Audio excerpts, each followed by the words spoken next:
Hello बच्चों, welcome to planet of learners. आज की क्लास में हम पढ़ेंगे लेसन 10 द मॉडर्न वे, जिसे लिखा है जैकलिन न्यूमैन ने। मॉडर्न वे का मतलब होता है नया रास्ता।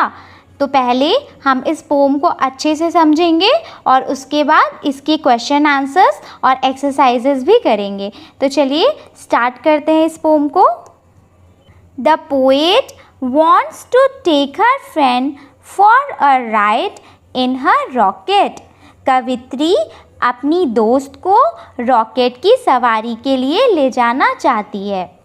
रॉकेट का मतलब होता है अंतरिक्ष यान। यहाँ पे आप इमेज में देख सकते हैं, इसे क्या कहते हैं हम? Rocket. Oh come with me and see the moon. अरे मेरे साथ आओ और चांद को देखो। If we have time we will visit Mars. अगर हमारे पास वक्त होगा तो हम मंगल ग्रह को भी देखने चलेंगे। It's really quite a pleasant trip. ये बहुत मज़ेदार यात्रा होगी।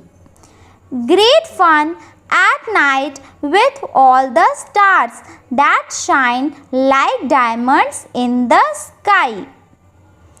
रात में सभी तारों के साथ बड़ा मज़ा आएगा जो आसमान में हीरो की तरह चमकते हैं। ये कवित्री अपनी दोस्त को कह रही है क्योंकि वो उसे रॉकेट की सवारी के लिए ले जाना चाहती है। प्लीज़ से यू विल कम। कृपया कहो कि तुम आओगी। It won't take long. इसमें ज़्यादा समय नहीं लगेगा। My rocket's waiting just outside. मेरा रॉकेट ठीक बाहर इंतज़ार कर रहा है। I have passed my test with perfect ease. मैंने आराम से अपना परीक्षण पास कर लिया है। And long to take you for a ride. और तुम्हें घुमाने के लिए ललायत हूँ। ललायत का मतलब आप ऐसे समझ सकते हैं बेचैन या तो फिर लालच से भरा हुआ।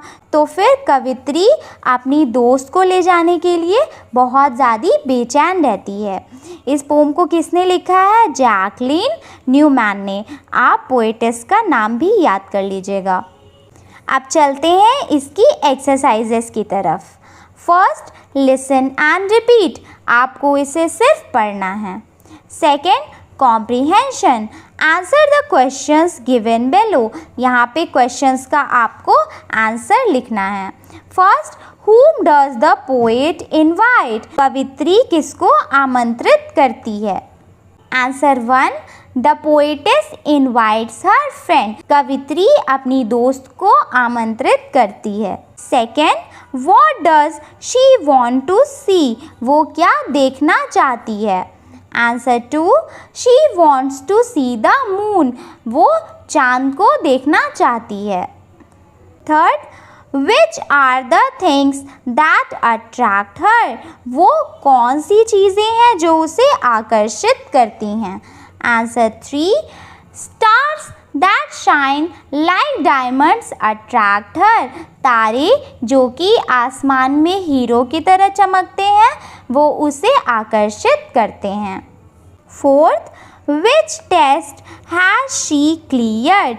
कवित्री कौन से इम्तिहान में सफल हुई है? Answer 4, she has passed her test of riding the rocket. उसने वायुयान उड़ाने की परीक्षा में सफल हुई है। Fifth, what does she long to do? वो किस चीज़ को करने के लिए ललायत है या तो फिर बेचैन है? Answer 5, she longs to take her friend for a ride. कवित्री अपनी दोस्त को सैर पर ले जाने के लिए बहुत ज़्यादा उत्सुक है। Third, word power. Use the prefix un to write the opposites of the words given below. यहाँ पे प्रीफिक्स का मतलब होता है जो हम किसी शब्द के आगे ऐड करते हैं। तो यहाँ पे आपको प्रीफिक्स अन का यूज़ करना है, यानी कि सारे शब्द के आगे आपको क्या लगाना है, अन। जैसे कि अनईज, सेकेंड का हो जाएगा अनप्लीजेंट, हैप्पी का अनहैप्पी, तो ये इसका क्या हो गया, उल्टा हो गया, हैप्पी का उल्टा unhappy. Wanted unwanted, natural unnatural. Fourth, grammar in use. आपको इस सेंटेंस को अच्छे से पढ़ना है और फिर इसको सही तरीके से लिखना है पंचुएशन मार्क्स का यूज़ करके। पंचुएशन मार्क्स का मतलब होता है फुल स्टॉप, कॉमा, ये सब चीज़ों का यूज़ करके आपको इस सेंटेंस को अच्छे से लिखना है। तो यहाँ पे इसका आंसर है आई हैव अ ट्री, फिर यहाँ पे हो जाएगा comma, a tree to shade me from the sun, sun के बाद हो जाएगा फुल स्टॉप, और फुल स्टॉप के बाद का पहला लेटर क्या होता है, capital. Under it I often sit, again comma, when all my work is done, और लास्ट में full stop. B, rearrange the word to make a meaningful sentences and capitalize wherever necessary। आपको यहाँ पे sentences को सही क्रम में लिखना है और जहाँ पर भी आपको कैपिटल लेटर की ज़रूरत होगी उस शब्द को आपको कैपिटल लेटर में कर देना है।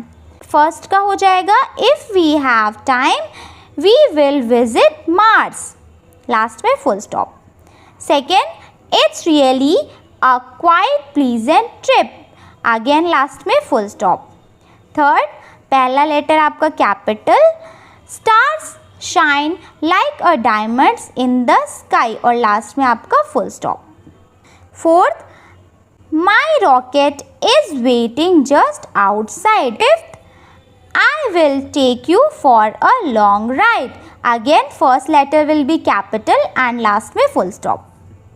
Fifth, let's talk, discuss with your friend and list the names of planet। आपको अपनी दोस्त से इसको पूछना है और planets के नाम को लिखना है। Then ask these questions and find answers, और फिर उसके बाद अपनी दोस्त से ये questions पूछना है और इसका आंसर निकालना है। Ask your friend to repeat the question and learn the correct answer, और अपनी दोस्त को भी बोलना है कि वो इसे रिपीट करे और सही आंसर आपको याद करना है। तो चलिए हम इसे देख लेते हैं। Which is the smallest planet, सबसे छोटा प्लैनेट कौन सा होता है, the mercury. Second, which is the hottest planet, और सबसे ज़्यादा गर्म प्लैनेट कौन सा होता है, अगेन मर्क्यूरी, क्योंकि वो सूरज के सबसे पास होता है इसीलिए वो सबसे ज़्यादा गर्म प्लैनेट होता है। Third, what are the people who go into the space called, जो लोग अंतरिक्ष में जाते हैं उसे क्या कहते हैं, astronaut. Fourth, name the astronaut you have read about, आप किसी ऐसे अंतरिक्ष यात्री का नाम बताइए जिसके बारे में आपने पढ़ा है। तो हम सब कल्पना चावला को बहुत अच्छे से जानते हैं। Fifth, what do you find most interesting about the space journey, to ride through the stars, आपको अंतरिक्ष में सबसे ज़्यादा मज़ेदार चीज़ क्या लगती है, to ride through the stars, तारों के बीच में यात्रा करना।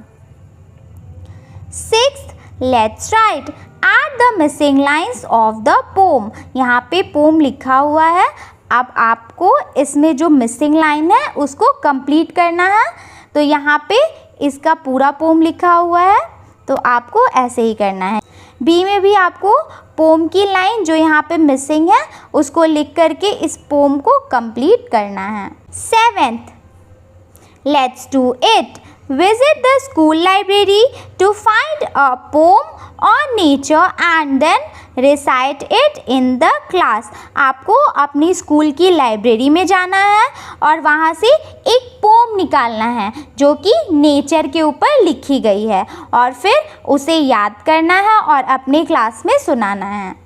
आई होप कि ये चैप्टर आपको बहुत इंटरेस्टिंग लगा होगा और अच्छे से समझ में भी आ गया होगा। अब हम मिलते हैं नेक्स्ट क्लास में। Thanks for watching.